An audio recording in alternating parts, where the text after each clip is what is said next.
Okay. Okay, my name is Rima, I'm valid. and we have our third member, Judy, behind the computer right now taking notes. Hello. Hi, Rima and Valen and Judy. Hello. Hi. Okay, so we wanted to start by asking you a little bit about your personal background. For example, like where are you from, your parents' names and their occupation. I was born in Salem in the Roanoke Valley of Virginia, and I was raised there for 18 years. And then I came to Emory and Henry College in Emory, Virginia, and I never left because I love this area so much. My parents are from Galax, Virginia, and Salem, Virginia. And their names are Fred and Louise. And what's their occupations? Fred, dad was a contractor, curb and gutter, business person. He built a business of his own and made a living on that. And my mother was a hairdresser and a homemaker. All right, very fun. And then I noticed that you mentioned that you went to Emory and Henry. What is your occupation now? Right now, I am the arts administrator at the Arts Depot in Abingdon, Virginia. How exciting. Yeah. I just realized we were supposed to say this in the beginning of the interview. I was just going to figure it at the end now or something. Okay, we will say this at the end. There was a little swerve that we had to say. Okay. Before you joined the TCC, did you have any history of activism or advocacy? Quite a bit, yes. So when I was at Emory and Henry, I majored in land use planning. I took all kinds of background classes in different things. This was my third year when I finally decided I wanted to do environmental studies. And so I ended up in land use planning. I was active in some anti-nuclear protests. I was very active in feminism. And I went to some national marches on the National Mall in DC. And I did a lot of local activism, and I took a feminism class in college, which is where I met my partner, by the way. So yeah, I've had some history with that. And then I became a planner, and I had that occupation in various positions. But I got a little frustrated with planning because my supervisors kept wanting to just build new roads everywhere. And so then I went to work for the Nature Conservancy, and I worked there for 5 years. And we worked in the Clinch River. I led a volunteer program down there to do research with mussels, freshwater mussels. And so we would collect the data to determine what kinds of threats there were on the mussels, specifically how bad the muskrat predator threat was on different species in the river. So I did that. I also negotiated contracts with landowners along the Clinch River for fencing projects to keep the cattle out of the water. And then I started having babies, and I decided that I needed to be at home and raise my babies. So we made the decision for me to stay at home. And it was during that time that I got hired with the Clinch Coalition when my youngest child was 2 years old, because I knew it would be a part-time position and I could still be a mother and raise kids. That is really exciting. In terms of the factors, events, and influences, is that what led you to kind of start caring about the environment, like what you mentioned about the urban planning? Actually, I developed that concern very early on. I remember, I guess when I was a child, probably pre-adolescence or maybe, just beginning of adolescence. I asked my mother, what does it mean when somebody's a conservative? And she said, well, it means they're Republican. And so I started looking up all these things Republicans did. I know this is getting political here. I don't want this to be a political, I don't want to get political, but just for this. So I asked, my resources, what is it that Republicans believe? And I said, well, if someone's conservative, they should be conserving our resources, and we should really be spending our money to make everything more efficient so that we use our resources wisely and carefully and not just worry about the profit coming from the resources, because it's not the profit that makes people happy. It's having the resources for a long, long time in the future that will make us happy. So probably I'd say I've been an environmentalist since I was about 10. Oh, wow. All right, let me see these questions. In terms of particular roles with the TCC, did you have any other ones that were, I guess, significant? I don't remember if I ever served on their board. I know I was outreach coordinator. Is that what you have down that my title was? I don't remember, but I think I was outreach. Yeah. So that's what I remember most about that job, is being outreach coordinator. I also volunteered a bit with them. And I'm not sure if I ever was on the board or not. I don't know. Okay. And in terms of, so we have a couple examples of TCC campaigns. Did you have any personal involvement with any of the following? We have clear cutting, tourism/recreation development, and education outreach. So I'm assuming you have a lot of experience with that. Yeah. So clear cutting, education, and what was the third one? The third one was tourism/recreation development. Yes, I was involved in all three of those. Okay. Would you like to describe more about your involvement with the three? So with education, I did a lot of outreach at festivals or events, like Big Stone Gap. I think the college there has an event, and I went to that festival and set up our booth and let people know what we were about, recruited members, talked to them about what was going on in the forest. And then maybe there were a couple other events. I'm sure I did several of those for education purposes.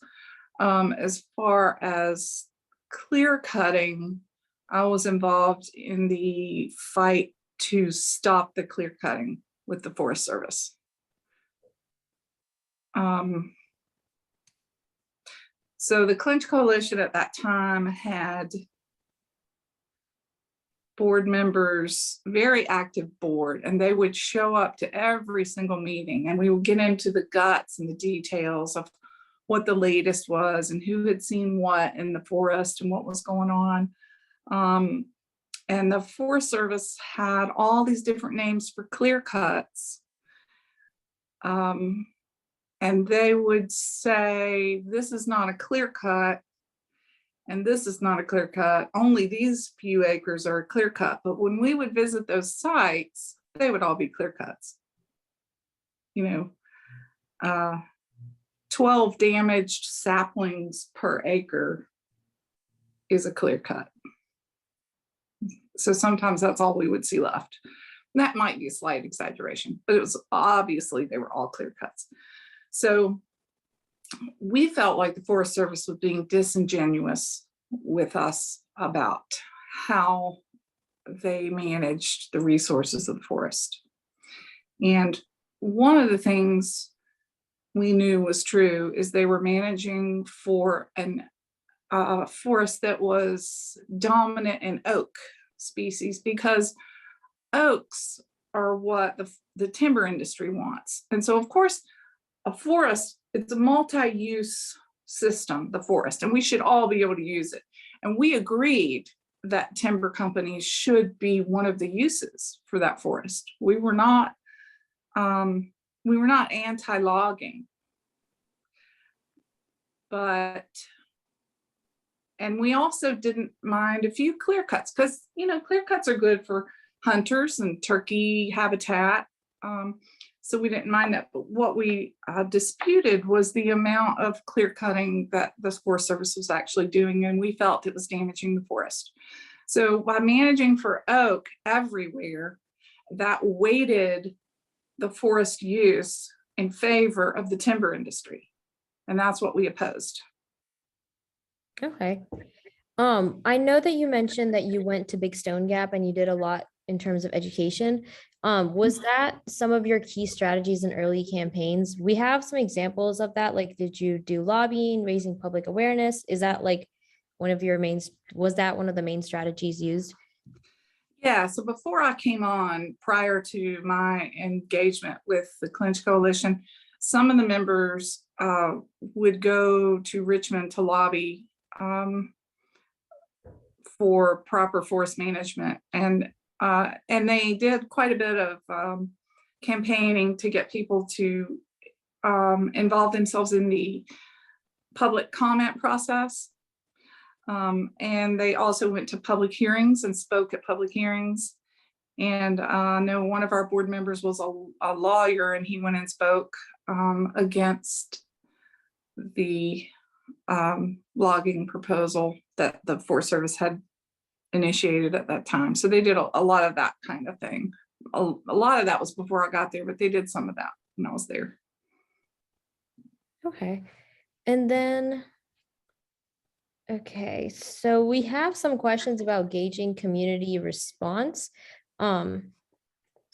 How did you necessarily feel about a lot of politicians' response or involvement to initiatives started by the TCC? I felt that Rick Boucher, who was our congressional District 9 representative at the time, was very responsive. He was pro-industry, and he was also pro-recreation and pro-environment. He was pro-coal, but he was pro-jobs, but he was also an advocate for protecting the environment. And I feel like he was very, very good at working with us. Okay. Especially when we were trying to get the recreational development established. There was a proposal to create a national recreation area, and he was helpful with that. Did you have a lot of public involvement or support, especially in terms of anti-clear cutting campaigns and just other campaigns in general? There was a lot of public support.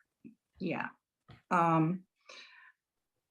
There was also some misinformation that was spread. Some lies were told about the National Recreation Area proposal, and some people came out angry because they were afraid that the government was going to take their land, which was completely untrue. So, but most of the response that we would get would be positive. And we had some rallies up on High Knob, and they were very successful, and a lot of people came to those who were interested in seeing High Knob protected. Oh, wow. Oh, High Knob as in like the lookout tower, that area? The lookout tower and all of the national forests surrounding it. Okay. Okay. I was trying to understand like a whole rally happening there because we visited a few months ago. Yeah, so the rally happened, I'm not sure exactly where it was, somewhere near is there a lake up there? Is there? I don't know. Maybe near the tower. Hmm.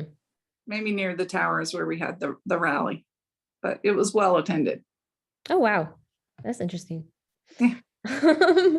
We also have some questions about partnerships with other organizations that were particularly important. We have a long list. So I'm just going to ask them one by one. That might be a little bit easier. We have the Virginia Forest Watch. So after I left, I heard about Virginia Forest Watch Partnership, and I don't remember that when I was there. We might have partnered with them, but I don't remember. But I actually personally have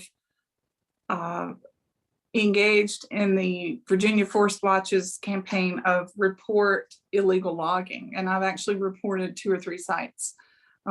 So that's been kind of nice. And one of those sites was near where I lived, and the state foresters came out and talked to the people doing the logging and made sure that they provided protection for the stream that was along my property. So that was very helpful. I feel like that's a good program, what they do. Mhm. Were you there when the TCC worked with the Eastern Forest Justice League? Maybe. I may have been. What I remember is Earth First. Okay, yeah, that was going to be the next one I was going to ask. Okay, so Earth First?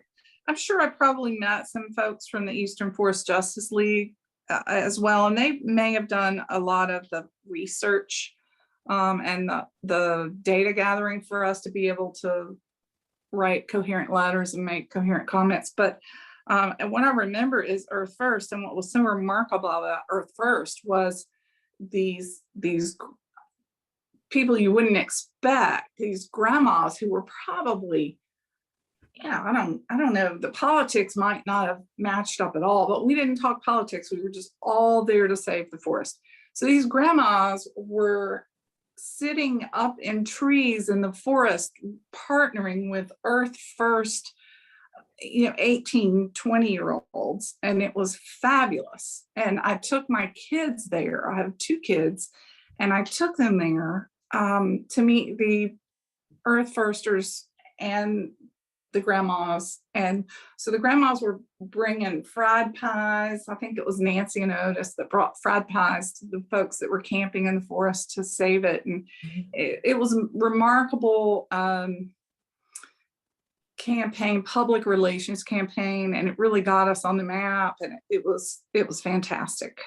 So everything that Earth First did was great. And yeah. Is Nancy and Otis also a part of the TCC, or are they just like friends that you have? Nancy and Otis were board members of the TCC, and they were very involved, and they were some of the people who lived way up in the forest and looked out for the well-being of the forest. Okay, would you consider this the biggest success that the organization enjoyed? Specifically, what you're talking about with, like, the grandmas and everyone coming. If not, is there another specific success? I think I probably would. That's the thing that I remember the most, is the juxtaposition of people from very different backgrounds coming together for a common cause. Mm-hmm. And not ever talking politics or religion, just being right there for each other to work on the same goals. Right. It's interesting you mentioned that, because our next question was the biggest challenge the organization faced. But following up, were there ever any instances where the organization did have, issues with that, with people having different political ideologies and how that impacted, like involvement in the TCC or any events related?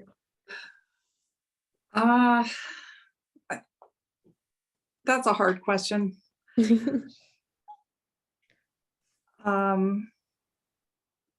There were some times. I don't feel like I can tell other people's stories. Right. We can skip that one. Okay. All right. Okay. This is asking if you are still currently involved. So I think I should skip this one. Well, okay. I'm going to ask about what we have under this though. And okay. Have you been involved with the ATV trail / stream monitoring? No, I have not, but I definitely have kept up a little bit with the ATV. I'm interested in the ATV topic. Okay. And so I sort of try to listen in when I hear things, but I'm not directly involved in that. Okay. This one is just talking about economic development. I think this is like a pretty general question. Okay. Okay, and then is there anything that you wanted to mention about economic development, especially while you were with the TCC? Like anything? I don't know how to So phrase it. yeah, I think as far as uses of the forest, I think the forest definitely should be considered an economic resource for humans. I think that wilderness is an integral part of that economic resource. And I think that people spend money when they can come to places that are wild. And, Mhm. and I also think that biodiversity increases our economic well-being. And I think that by managing forests, not only for timber, but for multi-use, that we're going to get the most benefit out of it in the long run. Okay. And this is just a follow-up question I have to that. Correct me if I'm wrong, but I know that a big portion of the Appalachian economy, especially over here, comes from coal. And I'm assuming, does it also come from timber? How exactly does that kind of relate? I don't know I don't know how to phrase this. Like, how exactly does that coexist with the Clinch Coalition's kind of values? Like, how do you strike that balance? Because I know that, those kinds of activities are very integral to the economy here. So it can be hard to kind of preserve the environment when that's, how people are getting their money. Yeah, well, Appalachians have been on the wrong side of extractive industries for decades and decades, more than a century. And we definitely do need to keep using the resources that we have, but without preserving them, we will lose everything we have. Mhm. So I don't have the best answer for that, but Right. I know that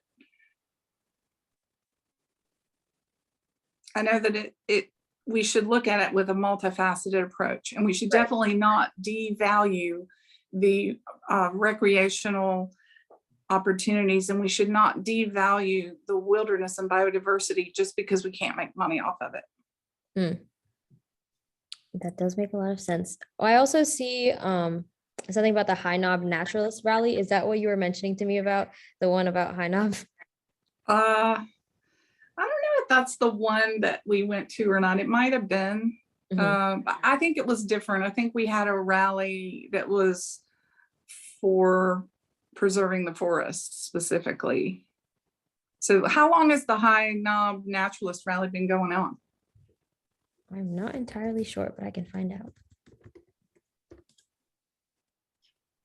Okay, it says that the Clinch Coalition Naturalist Rally began in 2008. So each year experts explore the unique, okay. So that's So what, this was 13 years? this was before that. Before that, okay. Yeah. Oh, wow, okay. Okay, so our following questions are about the TCC itself. Okay. It says, what are your recollections of the mission / goals in the early years of the organization? Have you kind of seen a shift over the years versus like in terms of the original mission versus the current mission of the organization? Yeah, so I can't speak to exactly what the mission was. It's been so many years, but I know that at the heart of that mission was to preserve and protect the integrity of the national forest in and around High Knob. And what that ended up becoming was a fight with the Forest Service because their mission was not to do that. And so when I first came on there, well, that would have been a side road. We won't go down there. So I think in later years, the mission has become more of maybe from an outside point of view, I see it as being caretakers of the forest, because I know there's a lot of trail maintenance, and I know there's a lot of checking up on current logging operations probably, but there's also just being in the forest and being aware of what's going on, and having trail days and litter days and recreation days to enjoy the forest. And so I think it did change a little bit, and that's good. I like, that's good. I like that. And part of I want to say one other thing. Can I just add something random in there? Yeah. So Dick Austin was involved in the beginning days, and I have a lot of respect for Dick Austin. He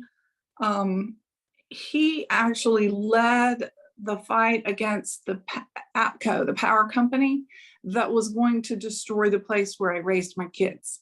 Oh, wow. Where I ended up raising my kids later. So when I was in college, I heard about all that fight going on and kind of kept up with it a little bit, but then we ended up buying land right where it would have been underwater, and in the middle of the wilderness. And it was so wonderful to live out there for 17 years and raise the kids. And Dick is one of the catalysts of the early days in the Clinch Coalition, and he did a great job bringing people together for a common cause, and bringing that community together in the beginning, and causing some of those rare, weird, different partnerships to happen. Oh, wow. You said his name was Dick Austin? Mm-hmm. Okay.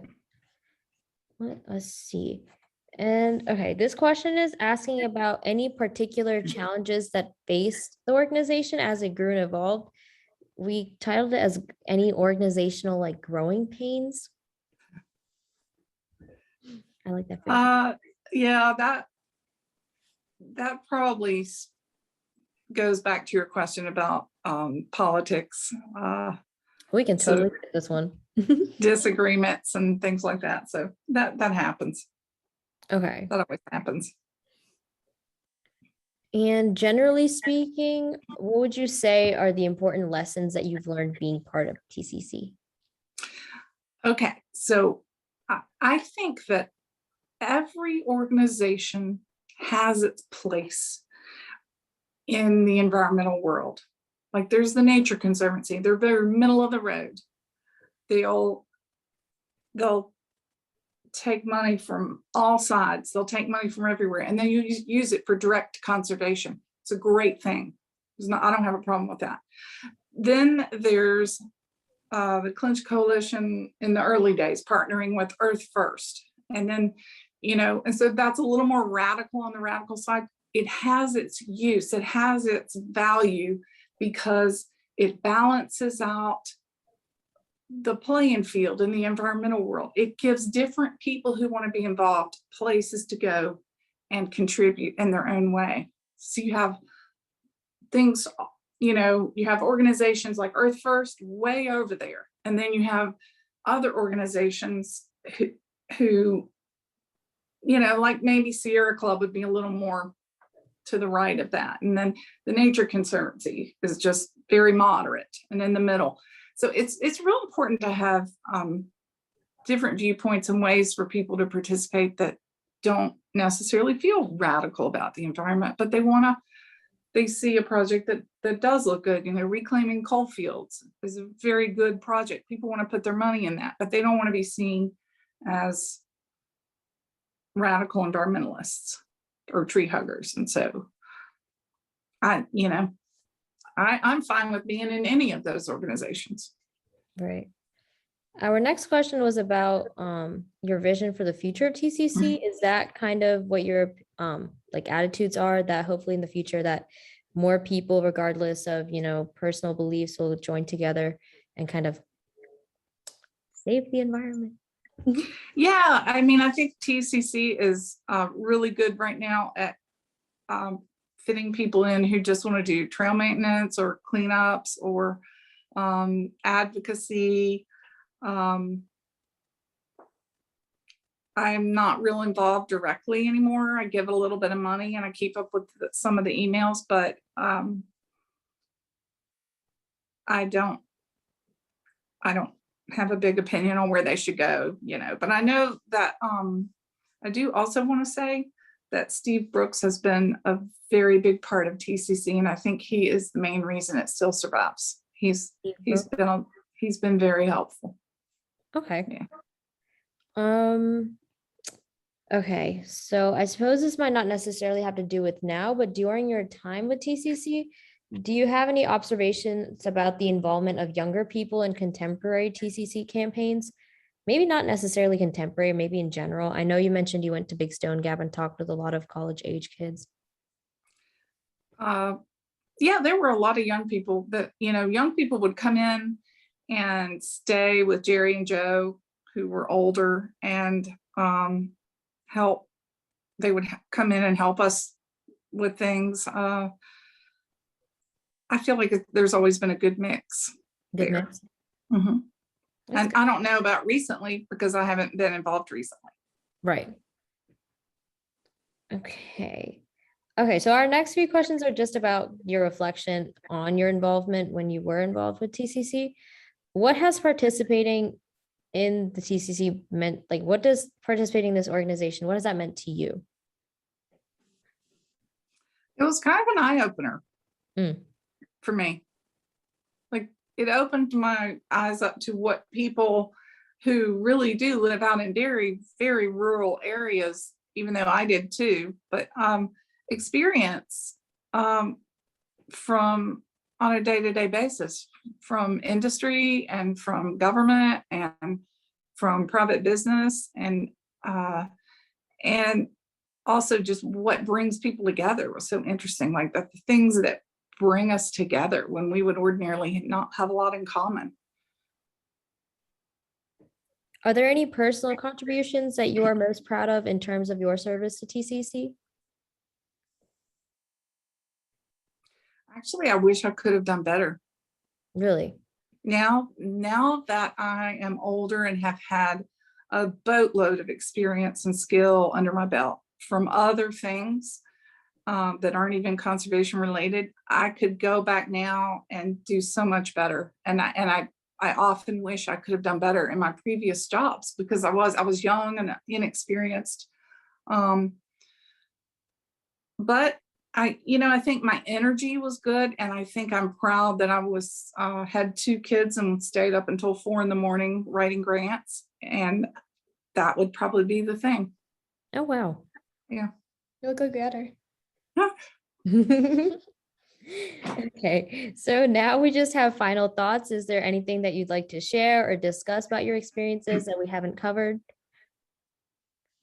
No, I'm just glad that the organization lives on. Okay. I had one question just for clarification because Okay. my geography is not the best. So is High Knob the place where if you go on the lookout tower where you can see like 5 states? Because I've heard that, but geographically I don't know. Is that true? I think that is true. It's up there, the lookout tower, and so that would be the pinpoint that we call High Knob. But when I Right. say High Knob, I mean like the mountain and the mountains around it, the whole national forest around it that's Right. managed. But So High Knob, Oh. yeah. in But I terms of, think, oh, I'm sorry, I keep cutting you off. I'll let you no, speak. go ahead. Go ahead. Okay, so when you go to that general forest area, is that all part of Virginia or is that part of other states? Because that's what I was wondering in terms of like the TCC. How does that work in terms of a legal standpoint, working with like forest services in terms of like environmental organizations and specifically ones to do with the government? Like, is it on a statewide level, national level? I don't know this for sure, but I think the national forests change name depending on the state. Like there's the Cherokee National Forest in Tennessee, and the Jefferson National Forest in Virginia. So I think that's how it works. And we were, as I remember, if I remember correctly, we were primarily focused on Virginia. Okay. But we also had some some field trips maybe to Kentucky or North Carolina to visit virgin timber, I think. I'm not sure. So, and there were probably organizations from North Carolina as well that worked with us. Right. So in terms of these field trips, would you be working with other organizations similar to TCC that are present in those areas? Okay. We did. Okay. I was wondering how that worked from like a jurisdiction standpoint because it's the environment. Yes. So, yeah, cross-reference. organizations don't matter. Organizations can come together regionally, but for, as far as in terms of working with the Forest Service, that's very bureaucratic, and it was just Virginia. Okay. Okay. That makes a lot more sense now. All right. Do you two have any other follow-up questions? I'm not sure if you already said this and I just didn't hear it, but like what drew you to the TCC? Besides you just being like an environmentalist in general.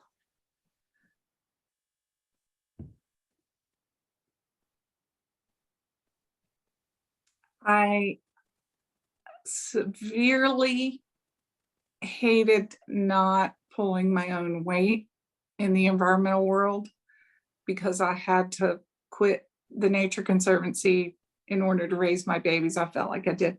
So this was a part-time position, but it was also a chance to do some good in a wilderness setting. And I'm fond of that area in general because in college I fought forest fires over there in Wise County.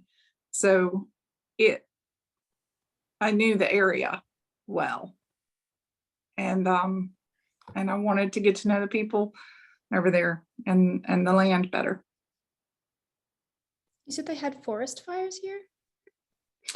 Back when I was in college, occasionally there would be a forest fire breakout. And so we'd go over in the middle of the night and dig lines in Wise County on the side of a mountain that was very steep. So was it like you were acting as like volunteers with like the local fire departments trying to put out the fire? No? No, I got my red card with the National Forest Service. Okay. So, and I never wanted to go out west to those fires, but we fought a few here in Virginia. So, and they paid. I wasn't doing that for free. Oh, okay. They paid well, and they gave us a great meal. I must have had 2,000 calories for dinner before I went out to fight a fire. It was great. Well, I mean, you were putting your life on the line trying to fight a fire. Yeah.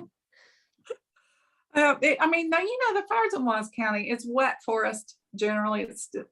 It's not like the trees are on fire all the way to the top. It's burning the leaf litter, so somebody's carrying some water for hot spots, but you're basically going to hot spots to contain the fire, and you're digging some line around the hot spots, which prevents it from jumping over and becoming a bigger fire. So not that big of a deal. It was it was a hard all night hike and, hard labor, but I didn't think it was that dangerous.